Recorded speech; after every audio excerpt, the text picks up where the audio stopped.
Assalamualaikum warahmatullahi wabarakatuh. Kita akan membahas tentang tata tertib. Selamat siang anak-anakku sekalian. Semoga semuanya dalam keadaan sehat walafiat, terbebas, terlindung atas segala sesuatu yang merugikan.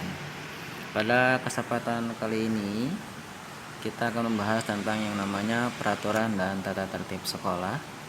Di lembaga pendidikan Kusuma Bangsa, tata tertib itu diatur oleh pihak lembaga yang semuanya memiliki kesamaan atau kesetaraan. Lembaga pendidikan Kusuma Bangsa memiliki moto itu adalah ready to change. Di sini ada quality, attitude, moral, personality, and performance, atau biasa disingkat dengan istilah CAM2P.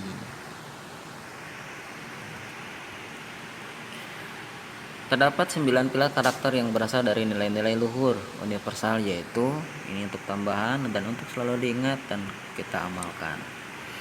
Yang pertama adalah karakter cinta Tuhan dan segenap ciptaannya. Yang kedua, kemandirian dan tanggung jawab. Yang ketiga, kejujuran, amanah, diplomatis. Yang keempat, hormat dan santun. Yang kelima, dermawan, suka tolong menolong, dan gotong royong sesak atau kerjasama. Yang keenam, percaya diri dan pekerja keras. Yang ketujuh, kepemimpinan dan keadilan. Yang kedelapan, baik dan rendah hati. Yang kesembilan, karakter toleransi, kedamaian, dan kesatuan. Ini adalah pilar karakter yang berasal dari nilai-nilai luhur universal yang harus selalu kita kembangkan dan kita jalankan. Selanjutnya, tujuan penerapan peraturan dan tata tertib. Di Lembaga Pendidikan Kusuma Bangsa memiliki peraturan atau tata tertib yang harus senantiasa dijalankan. Tujuan utama dari penerapan peraturan atau tata tertib itu adalah yang pertama, pastinya kita dapat mencapai moto kami, yaitu CAM2P. Key yang pertama adalah key-nya itu adalah quality. Dengan menerapkan tujuan peraturan dan tata tertib, kami berharap semua pencapaian mutu pendidikan yang baik, khususnya IMTAK teknologi, dan dapat bersaing atau terserap di dunia industri atau pekerjaan serta kemandirian entrepreneurship, mampu menciptakan lapangan pekerjaan sendiri atau yang kita istilahkan dengan quality. Tujuan yang kedua adalah attitude. Attitude itu adalah membentuk adab dan perilaku dengan saling hormat, menghormati, menghargai, dan sopan santun antar sesama terhadap guru dan orang tua atau yang kita istilahkan dengan attitude. Yang ketiga adalah morale. Penerapan itu adalah penerapan dan pembinaan tentang disiplin atau dan tanggung jawab. Yang keenam yaitu adalah kejujuran atau kita menggunakan istilah personality, menanamkan sikap dan berakhlak mulia serta menjunjung tinggi kejuruan. Dan P yang terakhir itu adalah performance, di mana maksudnya adalah menanamkan rasa percaya diri dan mampu beradaptasi terhadap situasi kondisi apapun dan dimanapun. Itu adalah yang menjadi tujuan dari penerapan tata tertib di Lembaga Pendidikan Kusuma Bangsa. Masuk berikutnya tentang peraturan dan tata tertib. Peraturan dan tata tertib di Lembaga Pendidikan Kusuma Bangsa ini mengatur yang pertama berkaitan dengan kehadiran, kedua berkaitan dengan seragam sekolah, berkaitan dengan tata rias, berkaitan dengan perilaku, berkaitan dengan PBM. PBM itu adalah proses belajar mengajar. Dan yang keenam atau bagian B, tata tertib secara menyeluruhnya. Kita masuk yang pertama, peraturan yang pertama. Kita menerapkan dalam aturan itu ketika melanggar adalah menggunakan aturan poin. Poin sih nggak gede-gede, tapi kalau kebanyakan jadi gede juga. Misal yang pertama adalah datang terlambat lebih dari 10 menit. Jam 5, poinnya 5. Kita jam bel masuk kita adalah kalau pagi jam 6.45. Lebih dari 10 menit maka kenakan poin 5 poin. Absensi tanpa keterangan atau apa, atau ditelusuri ternyata surat izinnya palsu, poinnya 5. Meninggalkan pelajaran tanpa izin, poinnya 5. Termasuk terlambat masuk pada pergantian jam pelajaran, poinnya 5. Tidak mengikuti upacara, poinnya 5. Tidak disiplin atau upacara saat upacara, poinnya 5. Tidak melaksanakan tugas upacara, nah ini lumayan, dapatnya 20. Berikutnya berkaitan dengan seragam sekolah. baju atau celana ketat atau warna berbeda, ya pastinya nggak sesuai seragam, ya poinnya 5. Kalau celana ketat itu misalnya kayak celana pensil atau baju yang kekecil, seolah kayak kekecilan, padahal sebenarnya mah badannya lumayan ngepres lah gitu, poinnya 5. Kemudian rok atau celana di bawah pinggang atau ketat. Nah, untuk rok di kesemua bangsa itu menggunakan rok yang agak panjang atau yang biasa kita menggunakan rok rempol. Nah, tujuan utamanya adalah melindungi aurat dari si perempuan itu sendiri, menjaga sopan santun dan tata krama. Makanya kami mengharapkan untuk yang perempuan ketika nanti masuk menggunakan rok berbentuk rempel atau yang agak besar. Berikutnya pakaian tidak dimasukkan kecuali baju praktek, ini enggak dihususkan, poinnya 5. Berikutnya seragam atau pakaian olahraga dicoret-coret, poinnya 5. Tidak memakai kaos kaki atau memakai sepatu tidak semestinya, 5. Sepatu yang tidak semestinya itu misalnya sepatunya tidak bertali atau warnanya tidak hitam, poinnya 5. Kalau warnanya hitam atau lebih dominan hitam dan bertali maka tidak masalah. Berikutnya tidak memakai ikat pinggang sekolah, poin 5. Atribut tidak lengkap, poin 5. Tidak memakai seragam atau baju praktek, itu juga kena poin 10. Sepatu tidak berwarna hitam, ini tadi terkait dengan poin F. Lalu memakai atribut atau jaket atau topi di lingkungan sekolah di luar atribut sekolah yang telah ditentukan, poinnya 5. Berikutnya berkaitan dengan tata rias. Rambut panjang melebihi telinga atau mata, kena poin 5. Ya biasa paling kadang-kadang saya yang keliling, kita periksain rambut yang masih pantas atau tidak. Kalau yang kira-kira kepanjangan ya dikurangin sedikit. Lalu misalnya lagi rambut dicat atau memakai pewarna, ini juga tidak boleh karena kita bicaranya adab sopan santun, kena poinnya 5. Kemudian model rambut tidak sesuai dengan aturan sekolah. Model rambut yang tidak sesuai dengan aturan sekolah itu misalnya rambutnya tipis tapi ada jalanan kutu. Nah, itu tidak sesuai. Ya pastinya akan kena sanksi dan nanti ujung-ujungnya paling rambutnya diratain panjangnya. Atau misalnya modelnya atasnya panjang, pinggirannya tipis, enggak sesuai. Kemudian memakai aksesoris, gelang, kalung dan lainnya yang tidak wajar kena poin 5 atau terkadang disita dan tidak dikembalikan. Berhias berlebih bagi putri, misalnya memakai lipstik, sifat mata atau alis, softlens dan lain-lain.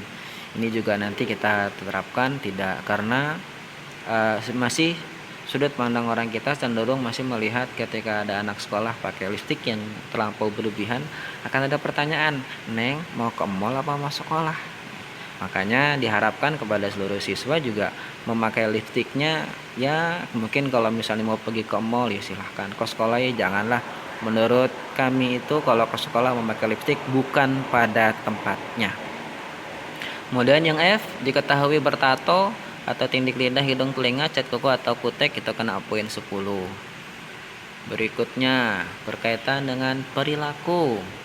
Mulai dari membuang sampah sembarangan, poinnya 10, mengganggu kelas lain, poin 10, mencoret atau merusak tembok, 40 poin, membawa, merokok atau menjual belikan, poinnya 40, melawan dan berbuat tidak sopan, poinnya 75, membawa, menyimpan komik atau majalah atau gambar atau film porno yang berhubungan dengan pornografi, poinnya 75, mencaci, memakai sambil berteriak, mengancam sesama teman guru karyawan, 130, bermain kartu atau sejenisnya atau berjudi, 130, mabuk, menyimpan, membawa atau minuman keras, 130 poin. Berikutnya masih ada lagi berkaitan dengan berikutnya, berkelahi atau mencari atau melukai ataupun membunuh, 200. Melakukan intimidasi atau bully terhadap sesama teman, 130. Terlibat tawuran dan terbukti sebagai pelaku utama atau yang memprovokasi, langsung poinnya 200. Tapi untuk yang B, jika terlibat tawuran tapi setelah ditelusuri ternyata hanya ikut-ikutan, maka poinnya 150.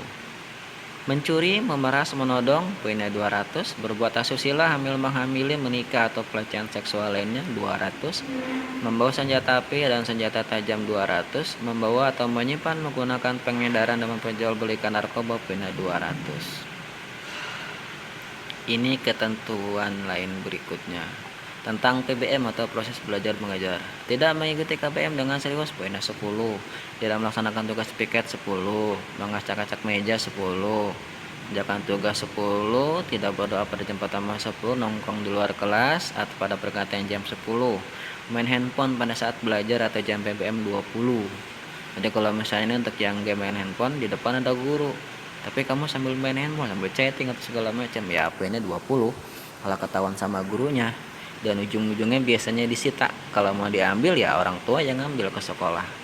Jadi pada dasarnya bukan masalah handphonenya, tapi waktu tepat kamu menggunakan handphone yang tidak sesuai. Kemudian diketahui tidur dalam kelas, poinnya 5. Tidak membawa buku catatan atau perlengkapan sekolah, poinnya 5. Berikutnya lagi berkaitan dengan keterangan poin dan sanksinya. Nih, perhatikan. Kalau poin 5 sampai 20 ya ada peringatan dari wali kelas, ya paling dipanggil. 21 sampai 30 juga sama, masih wali kelas yang menangani. 31 sampai 60 itu ditangani oleh wali kelas dan BP. 61 sampai 100 teguran oleh BP. 101 sampai 110 itu ada teguran, panggil orang tua, kena SP1. Nggak ada perubahan, poinnya masih nambah antara 111 sampai 130. Ya masih ada teguran dari kesiswaan, ada tugas, itu kena SP2. Lalu berikutnya 131 sampai dengan 150. Skornya ada teguran, pembinaan skorsing, dan poinnya ada kena SP3. Berikutnya berkaitan dengan tata tertib. Yang pertama, siswa harus memiliki kesadaran, kepatuhan, dan kedisiplinan terhadap tata tertib yang telah ditentukan. Kedua, siswa wajib mengikuti pelajaran dari awal sampai akhir. Ketiga, siswa wajib datang ke sekolah sebelum bel berbunyi. Nah, ini ada pengaturan jamnya. Kalau pagi jam 6.45 bel masuk, jam 12 bel pulang. Siang jam 12.20 bel masuk, 17.3 bel pulang. Kecuali Jumat itu masuknya jam 13.30. Pulangnya 17.35, tetap istirahatnya tetap sama 15 menit. Berikutnya, siswa yang terlambat lebih dari 10 menit harus melapor kepada guru piket dan tidak diperkenankan untuk mengikuti KBM pada jam pelajaran. Kemudian yang kelima, siswa terlambat lebih dari 3 kali akan dipanggil oleh wali kelas dan BP. Berikutnya yang keenam, siswa yang berhalangan hadir karena sakit dan keperluan lain harus memberitahukan kepada sekolah dengan menunjukkan surat keterangan sakit. Jika melalui telepon, maka hari berikutnya harus membawa surat keterangan yang sah yang ditandatangani oleh orang tua. Berikutnya yang ketujuh, bagi siswa yang terlambat dan atau mengharuskan untuk meninggalkan jam pelajaran tertentu dikarenakan adanya suatu hal yang sangat penting atau mendesak, maka wajib melapor kepada guru piket dan dikonfirmasi terlebih dahulu. Kemudian 8, siswa harus membawa buku-buku alat pelajaran. Ke-9, siap pergantian jam pelajaran sudah dilarang keluar kecuali jam istirahat.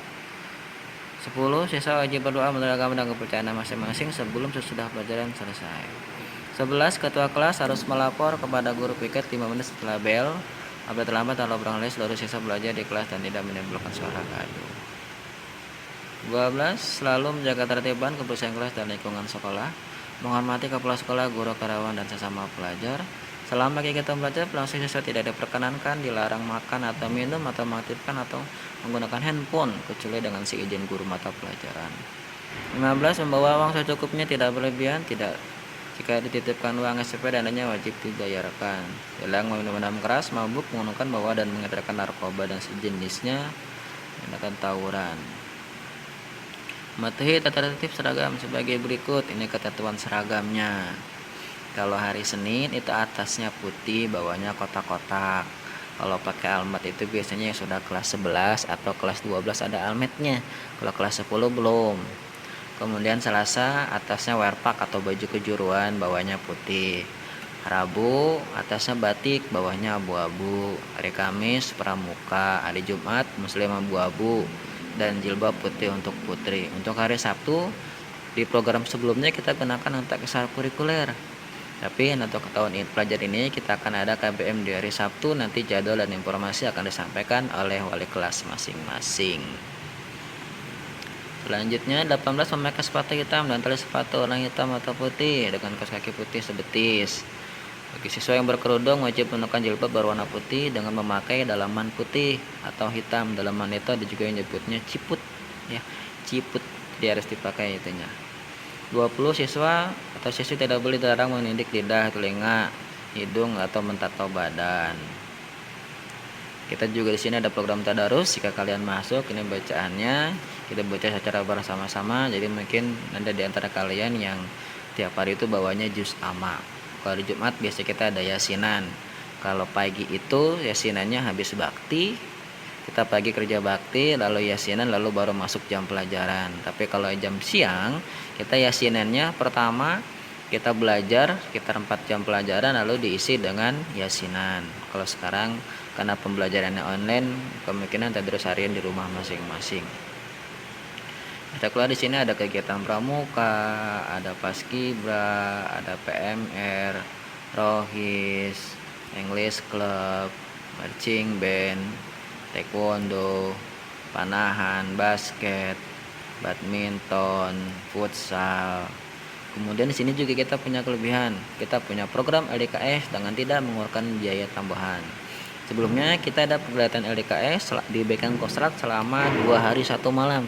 Dan itu free, tidak dipungut biaya sepeser pun untuk siswa. Untuk tahun ini sepertinya kita tidak melaksanakan LDKS. Terima kasih. Saya tutup. Semoga kalian menjadi siswa yang baik, siswa yang berbudi pekerti yang baik, yang dimanapun kalian berada selalu senantiasa membawa nama baik sekolah, nama baik diri pribadi, nama baik keluarga. Tetap semangat, tidak ada yang mustahil. Moto saya ketika saya mengajar matematika adalah tidak ada yang sulit itu adalah yang malas. Toh pada kenyataannya orang itu bisa karena biasa. Jadi kalau ngomongin soal ya kalau dia biasa mengerjakan ya insya Allah bisa. Orang bisa karena biasa. Terima kasih, saya tutup, mohon maaf. Assalamualaikum warahmatullahi wabarakatuh.